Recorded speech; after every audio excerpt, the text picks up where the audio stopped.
रणनीति जो यकीनन अब रूस के जरिए, व्लादिमीर पुतिन के जरिए यह बताने की कोशिश के जरिए की जाएगी कि आप अगर हमारे सर्वे सर्वा पर यह अटैक, उनकी हत्या की साजिश रचते हैं तो इसका जवाब और भी ज्यादा खतरनाक, खौफनाक होगा।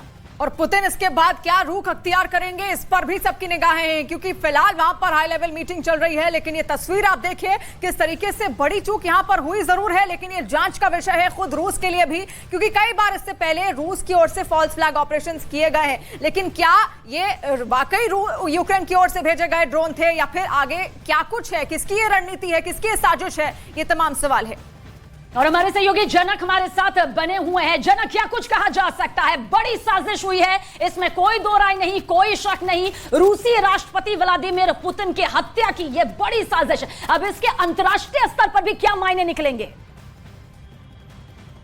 देखिए, मैं इसको एक यूक्रेन रूस जो युद्ध है उसको नए मोड़ पर ले जा रहा है, इस तरीके से देख रहा हूँ। आने वाला दिन इससे और ख़तरनाक हुआ, क्योंकि अब आप जब क्रेमलिन जो उनका आधिकारिक निवास है वहाँ पर जब हमला करते हैं तो इसका जो जवाब होगा, और जिस तरीके से हमने रशियन अधिकारियों को जिस तरीके से सुना, वो कह रहे हैं कि उसका जवाब बिल्कुल उसी तरीके से होगा। तो ऐसे में अब ये युद्ध है वो 450 दिन से ज़्यादा का वक्त हो गया है, पिछले 1.25 साल से ये युद्ध चल रहा है और अब एक नए मोड़ पर जा रहा है, और ये और घातक और ख़तरनाक होगा। क्योंकि अब तक इससे पहले इस तरीके से सीधे उनके कहें कि उनका सीधा आत्मविश्वास या कहें कि उनके सीधे इस पर हमला करने की कोशिश थी। ये इस तरीके से है कि जब उनके मैरिट पर आते हैं कि उनके आधिकारिक निवास पर जब हमला होता है, राष्ट्रपति पर हमला होता है, तो फिर इसका जवाब बिल्कुल उसी तरीके से होगा। तो ऐसे आने वाले दिन में, और यहाँ पर देखना होगा थोड़े दिन पहले ही ये जो हमला हुआ उसी समय पर फिनलैंड के जो राष्ट्रपति हैं उनके साथ ज़ेलेंस्की की मुलाकात हुई, और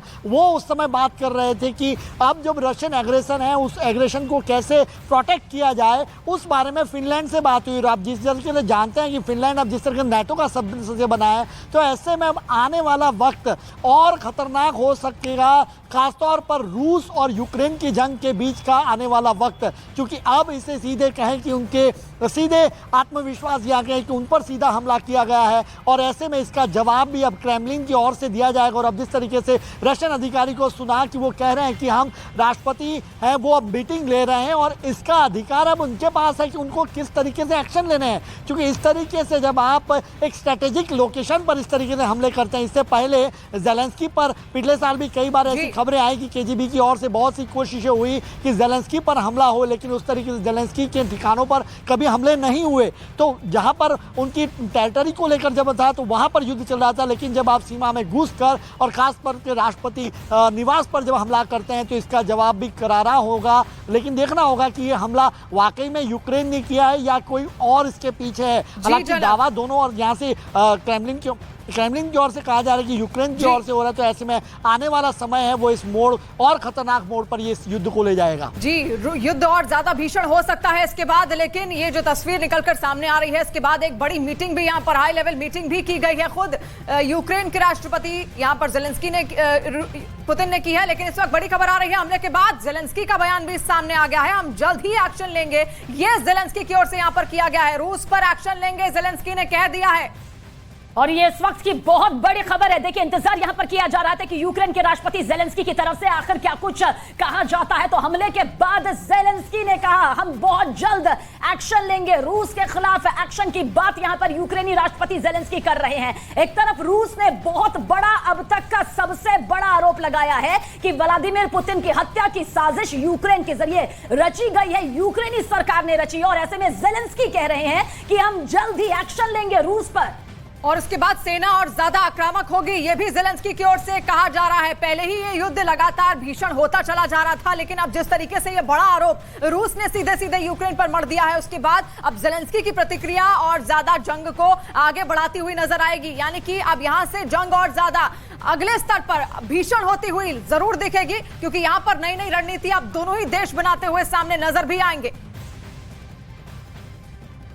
और हमारे सहयोगी जनक हमारे साथ बने हुए हैं। जनक, यहां पर यूक्रेनी राष्ट्रपति ज़ेलेंस्की का भी बयान सामने आया है कि रूस पर बहुत जल्द एक्शन लेंगे, आक्रामक तरीके से और हमलावर रुख अख्तियार वो करेंगे। यानी सीधे तौर पर कहा जाता है अब तक अंजाम की तस्वीर का अंदाजा हम लगा रहे थे, लेकिन अब जो अंजाम होगा, खौफनाक मंजर होगा, उसका अंदाजा लगाना भी मुश्किल है। आप बिल्कुल सही कह रही हैं। और जिस तरीके से स्टेटमेंट दोनों और आ रहे हैं, और अब एक्ट भी हो गया है, केवल स्टेटमेंट नहीं आ रहे। और आप समय देखिए, टाइमिंग भी देखना होगा। 9 मई विक्ट्री डे होता है रूस के लिए। पिछली बार भी आपको याद हो कि 9 मई के दिन प्रेसिडेंट पुतिन ने एक परेड निकाली थी, तो मेरियापुल में भी उन्होंने परेड की थी। तो ये विक्ट्री डे का समय है, 9 मई की वो तैयारी चल रही थी। अगर आप उस गुंबज में देखें तो दो शख्स है उसकी तैयारी को लेकर ऊपर जा रहे हैं, और उसी समय पर ड्रोन गिरता है और वहाँ पर विस्फोट होता है। तो ऐसे में 9 मई की परेड, जहां पर इंटरनेशनल डिग्निटरीज वहां पर आने वाले हैं और उस समय की सारी तैयारी चल रही है, और उस समय पर यह हमला होता है, तो उस टाइमिंग को भी हमें समझना होगा। और इस टाइमिंग का असर अब आने वाले क्योंकि अब ये कहा जा रहा है रूस की ओर से, जो मैं अभी खबरें देख रहा था, जो वहां से छटकर जो खबरें आ रही है क्रेमलिन की ओर से, उसमें यह कह रहा है कि देखिए, अब हमले का जवाब देने का अधिकार हमारा है। अब हम उस पर किस तरीके से एक्शन लेंगे, इस पर अब कोई पुनः विचार किस तरीके से होना, ये अब क्रेमलिन को डिसाइड करना है, प्रेसिडेंट पुतिन को तय करना है।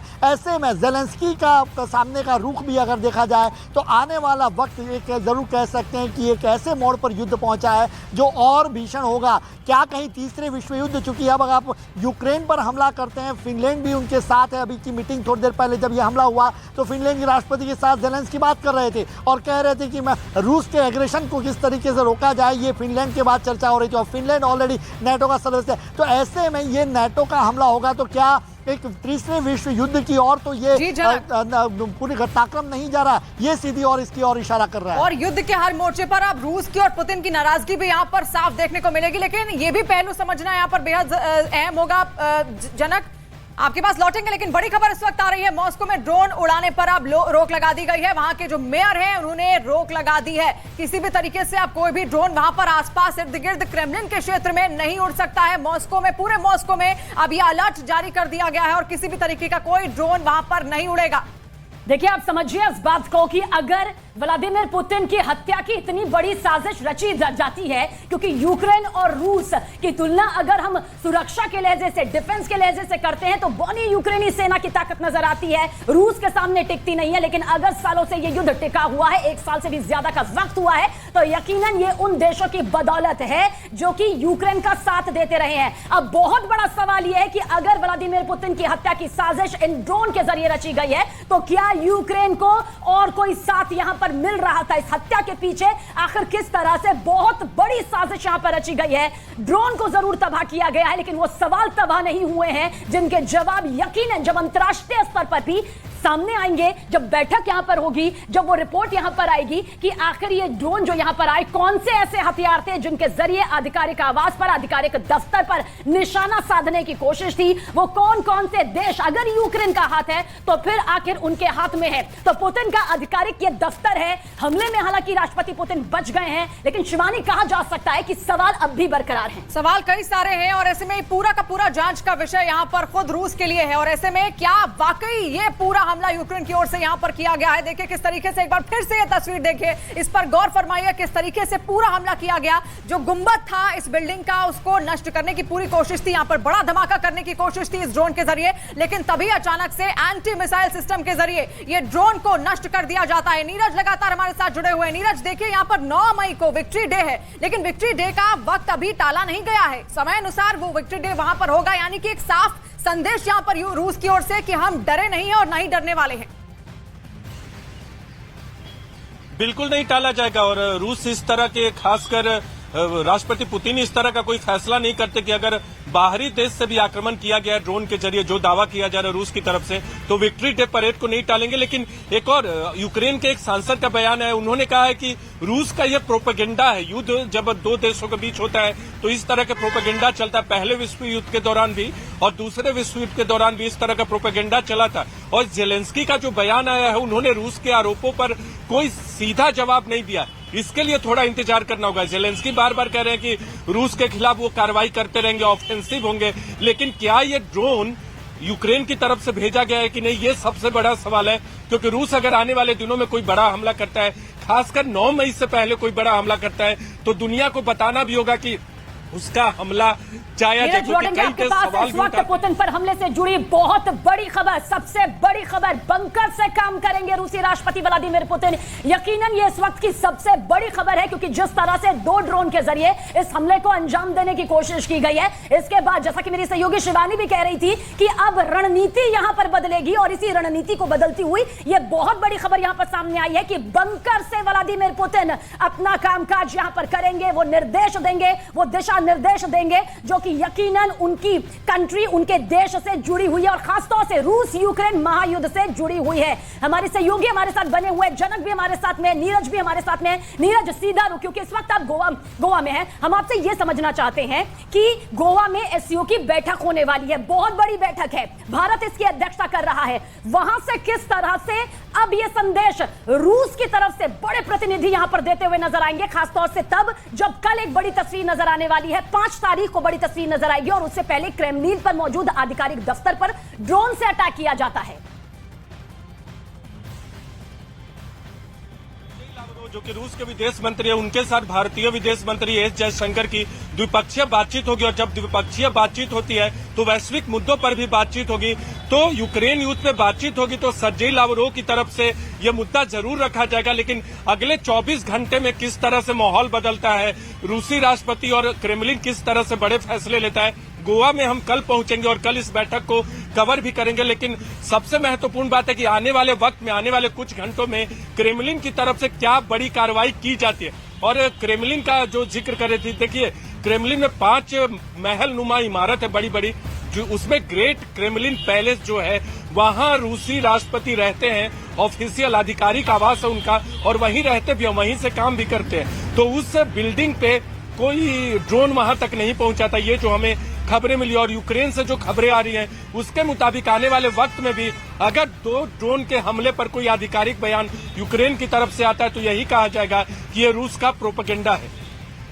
जी बिल्कुल, रूस का प्रोपेगेंडा है, ये कहा तो जा रहा है, और रूस सीधे सीधे इसका पूरा आरोप यहां पर यूक्रेन के ऊपर लगा रहा है। लेकिन अब ये कहना ठीक होगा कि अब सीधे सीधे चुनौतियां यहां पर बढ़ती हुई सीधे सीधे रूस की दिख रही है, किस तरीके से लगातार आक्रामक रवैया अब यहां पर पुतिन का देखा जाएगा, और युद्ध के हर मोर्चे पर उनकी नाराजगी भी यहां पर साफ दिखती हुई नजर आएगी, क्योंकि एक बड़ी बैठक उनकी ओर से खुद की गई है और अब बंकर में रहकर ही वो काम करेंगे। हालांकि बंकर कहां होगा, क्योंकि आधिकारिक रूप से इसकी घोषणा नहीं की जा सकती है, लेकिन फिलहाल ये जो तस्वीर आप देख रहे हैं यही आधिकारिक दफ्तर हुआ करता था पुतिन का। यहीं पर बैठकर वो अपना पूरा कामकाज देखते थे, रूस का हर कामकाज यहीं से देखते थे, हर रणनीति उनकी यहीं पर बनती थी, उनके तमाम अधिकारी उनसे मिलने यहीं पर पहुंचते थे। लेकिन अचानक से कल रात 2:30 बजे यहां पर हमला हो जाता है और ड्रोन के जरिए यह हमला करने की कोशिश होती है। हालांकि तुरंत वहां पर एंटी मिसाइल सिस्टम क्योंकि है, उससे ध्वस्त इस ड्रोन को कर दिया जाता है। नीरज लगातार हमारे साथ यहां पर जुड़े हुए हैं। नीरज, देखिए एक बड़ी चूक यहां पर जरूर हुई है, लेकिन अब बंकर में ही रहकर हर रणनीति बनाते हुए दिखेंगे क्या पुतिन, और ज्यादा आक्रामक अब उनका रवैया ज़ेलेंस्की के लिए जरूर होगा।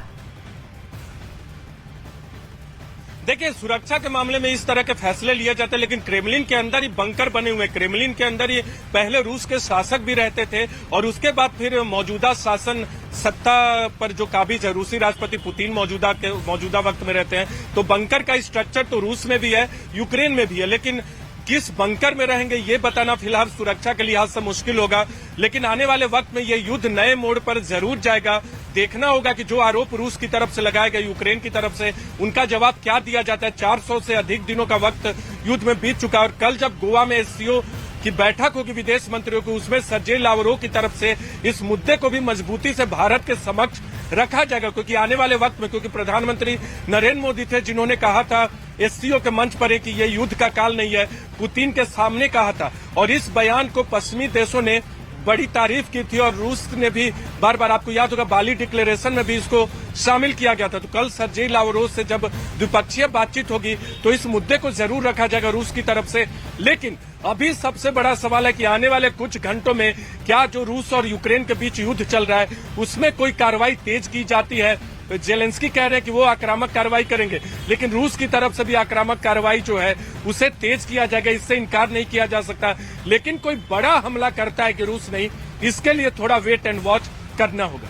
जनक आपकी तरफ आएंगे, क्या लगता है यूक्रेन वो किस के दम पर टिका हुआ है, कैसे इस युद्ध में अब तक टिका हुआ है? वो वैश्विक तौर से हर कोई जानता है, हर कोई इस बात को बखूबी जानता है कि किस तरह से शक्तिशाली देशों की तरफ से आर्थिक तौर पर, सैन्य तौर पर उसे मदद मिल रही है। क्या आपको लगता है इतनी बड़ी साजिश अगर यूक्रेन रचता है व्लादिमीर पुतिन के खात्मे को लेकर, तो अकेला वो नहीं कूदेगा इसमें? क्या अब ये भी बहुत बड़ा जांच का विषय है या ये भी बहुत बड़ा खुलासा है? लौटेंगे इस खबर के साथ आपके पास, लेकिन पुतिन पर हमले से जुड़ी बहुत बड़ी खबर आप तक पहुंचा दे। पूरे मॉस्को शहर में सायरन बज रहे हैं, ये बहुत बड़ी खबर है। अलर्ट मोड पर रूस यहां पर नजर आ रहा है। पुतिन पर हमले से जुड़ी ये बड़ी खबर आप तक पहुंचा दे। बताया हमने आपको कि किस तरह से बंकर से अपना कामकाज करेंगे और मॉस्को शहर में अब सायरन बज रहे हैं। पुतिन पर जो हमला यहां पर हुआ, जिसे नाकाम कर दिया गया, उसे लेकर अब